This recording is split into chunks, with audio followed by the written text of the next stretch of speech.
I'm 80 years old, and there is a man who lives 15 minutes from my house who doesn't know I'm his mother. He knows he was adopted. He knows his biological mother was young. He knows she wasn't ready. But he doesn't know her name. He doesn't know her face. He doesn't know that sometimes, when he passes me in the grocery store, I have to look down so he won't see my eyes filling with tears. I was 17. 17 is not an age, it's a condition. You are old enough to feel everything, but not old enough to control anything. His father was 19. We thought we were in love. The kind of love that feels permanent because you've never experienced loss. We would sit in his car after school and talk about escaping our small town, about leaving, about building a life somewhere bigger. We didn't talk about consequences. 17-year-olds rarely do. When I missed my second period, I knew.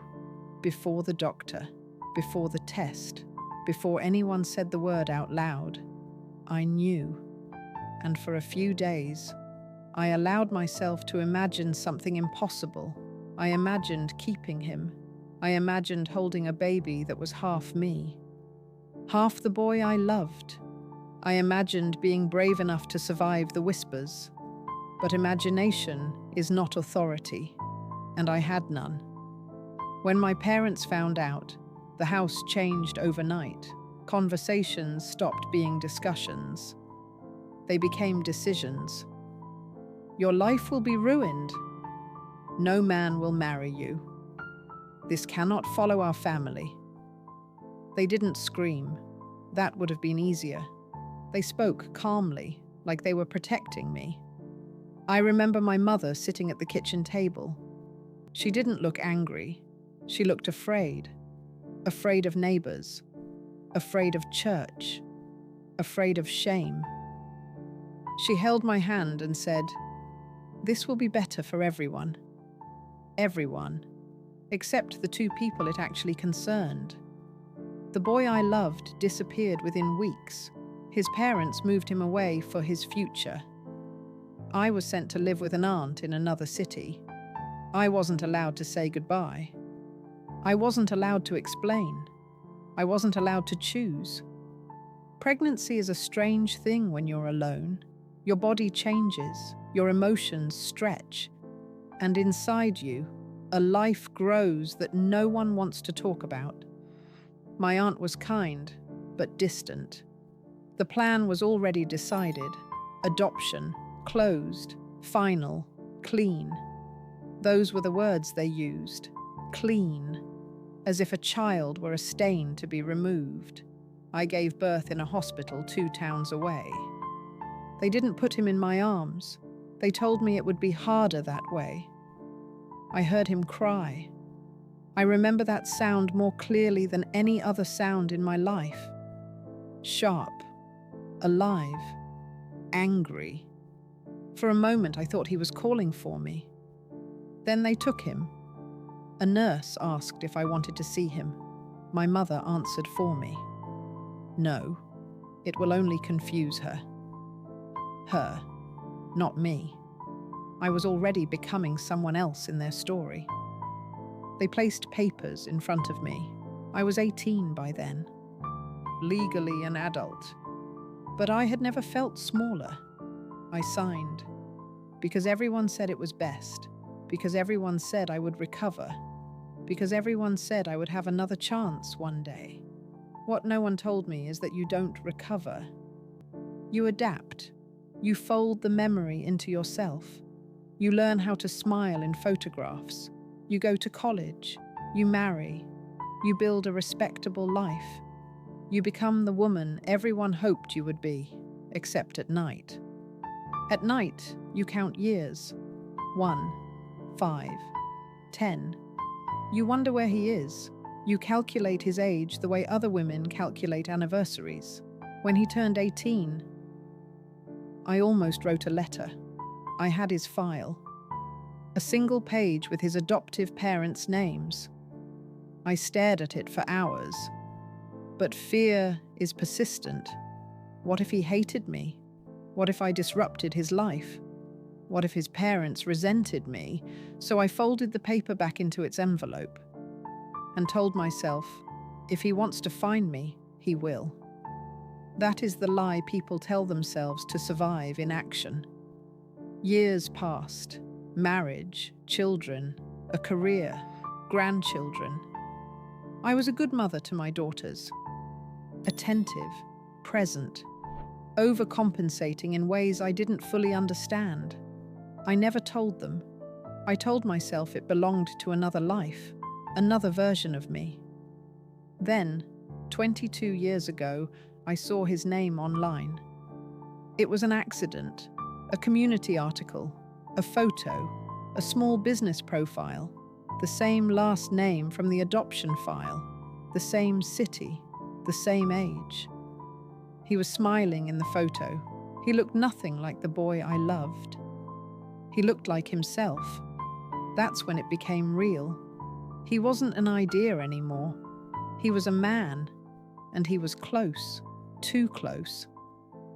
I drove past his office once, just once. I told myself it was curiosity, closure.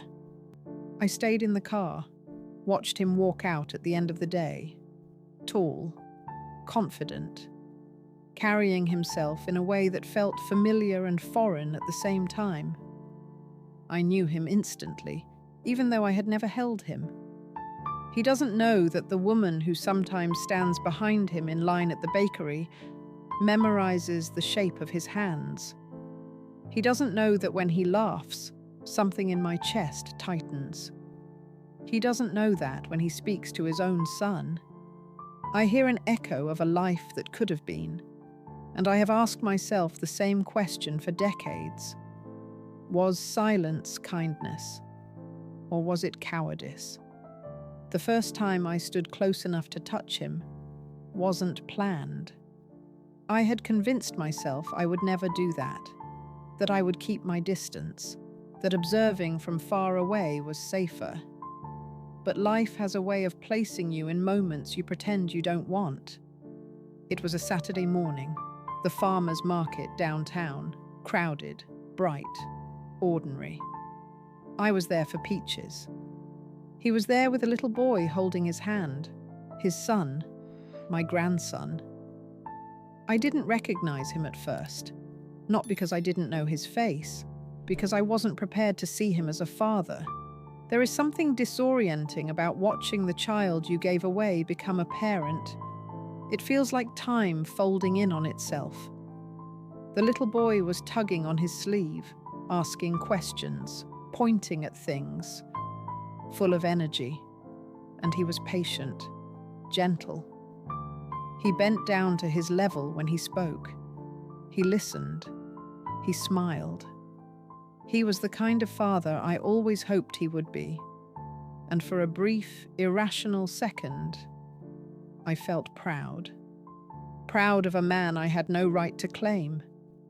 They moved closer to the fruit stand where I was standing, close enough that if I reached out, our shoulders would have touched. I could hear his voice clearly. It startled me. Deep, warm, steady. There was something in the rhythm of it that felt familiar, not genetically, emotionally. His son dropped something, a small wooden toy. It rolled toward my feet. I bent down to pick it up. And when I stood, I was face to face with him. For the first time in 80 years of breathing, I was looking directly into my son's eyes.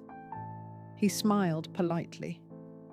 The way you smile at a stranger who helps your child. "Thank you," he said. 2 words. I have replayed those 2 words thousands of times. I wanted to say it then, right there. "I'm your mother." The sentence formed in my mind as clearly as if I had already spoken it. But the moment stretched, and fear stepped in. What if I shattered something sacred? What if his parents never told him the full story? What if they did? What if this reopened wounds I couldn't see? What if I wasn't offering truth, but disruption? He reached out to take the toy from my hand. Our fingers brushed. It was nothing, an accidental touch, but my entire body reacted, because this was the first physical contact I had ever had with my own child. And he didn't know it. His son tugged his arm again. "Daddy, can we get ice cream?" Daddy. The word pierced me in a way I didn't expect, not because I was jealous, because it confirmed something beautiful. He had a life, a full one that didn't seem broken. He thanked me again, smiled, turned, walked away, and I stood there, frozen. Holding a peach I had no memory of selecting, I followed them, not closely, not obsessively, just far enough to watch. He lifted his son onto his shoulders. The boy laughed. He laughed with him. There was no hesitation in him, no shadow, just presence. The kind of presence I wish someone had protected for us decades ago. That afternoon, I sat in my car for nearly an hour before driving home. I held the steering wheel and asked myself the question I've avoided for half a century. Who is this truth for? Is it for him, so he knows where he came from, so he has medical history, so he has closure? Or is it for me, so I can finally release this secret, so I can feel forgiven, so I can stop carrying it alone? That is the part no one talks about. Sometimes telling the truth is generous, and sometimes telling the truth is selfish. I don't know which this would be. I went home and took out the old envelope again, the adoption papers, the hospital bracelet they let me keep, a faded photograph of myself at 17. I placed them on the table, and for the first time in decades, I considered writing the letter. I even started it. Dear Daniel. His name looked strange written in my handwriting, intimate, dangerous. I told him who I was, how young I had been, how little control I had, how I never stopped thinking about him. I didn't ask for forgiveness. I didn't ask for a relationship. I just told the truth. I sealed the envelope, addressed it, stamped it, and placed it by the door. It stayed there for 3 days. Every time I walked past it, my heart raced. On the 4th day, I moved it back to the drawer. Because here is what terrified me most. What if he didn't respond? What if he did? Both possibilities frightened me equally. Silence is painful, but rejection is permanent, and acceptance would change everything. So I did what I have done my entire life. I waited. I told myself, maybe next month, maybe after the holidays, maybe when he's older, maybe when I'm braver.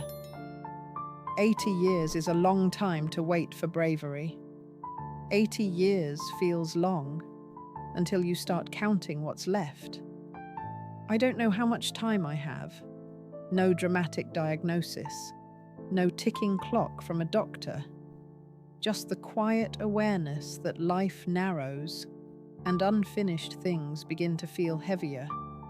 After the letter went back into the drawer, I told myself I was protecting him, that his life looked stable, complete, untouched by the chaos of my past.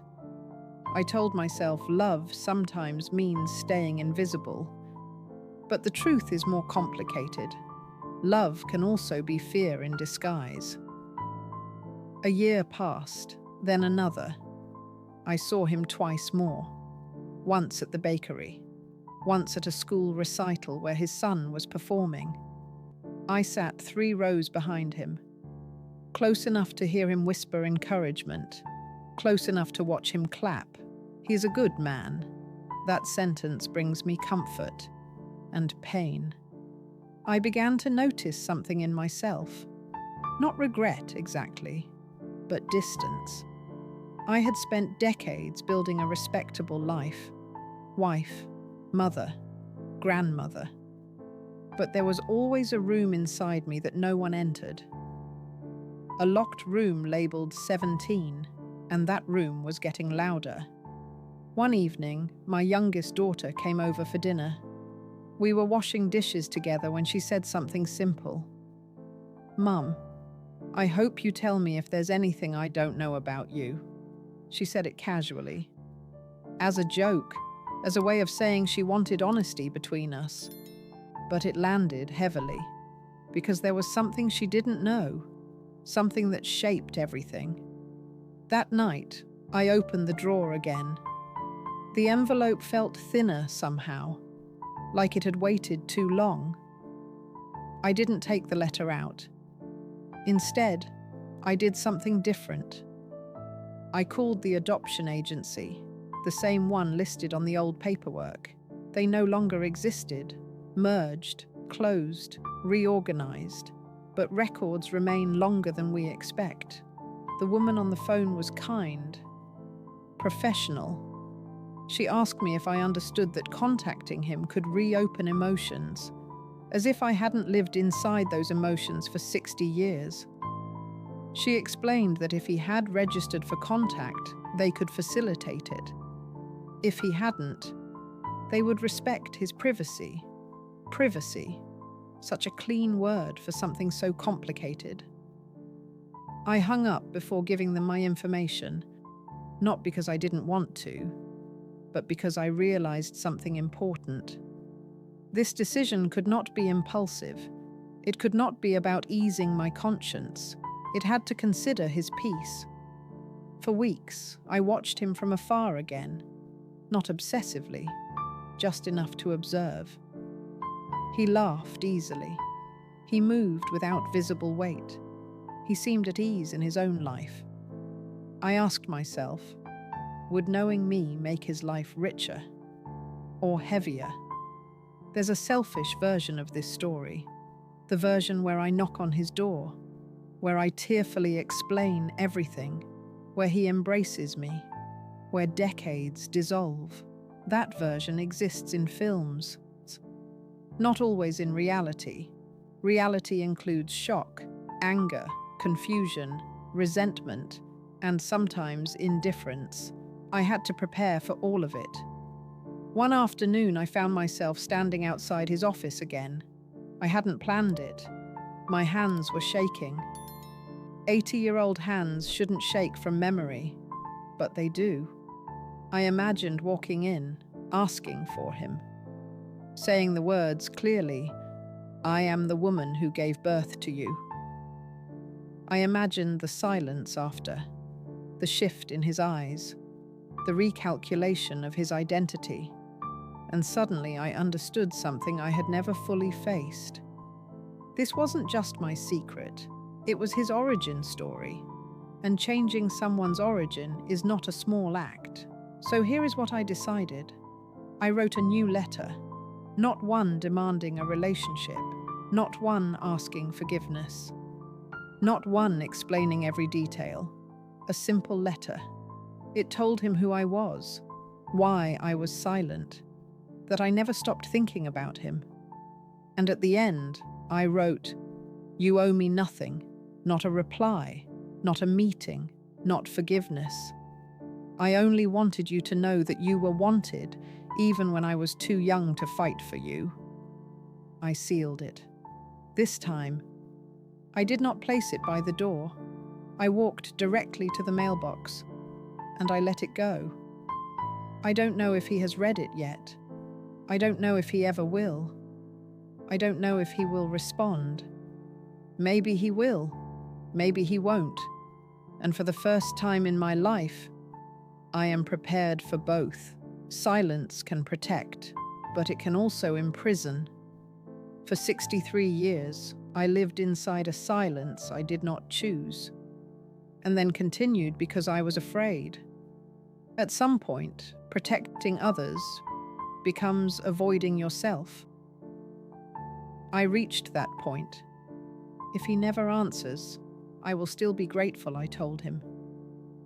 because secrets do not disappear with age. They grow heavier. And I did not want to leave this world carrying it alone. I am 80 years old. My son may never call me mother. He may never see me as anything more than a stranger who wrote a letter.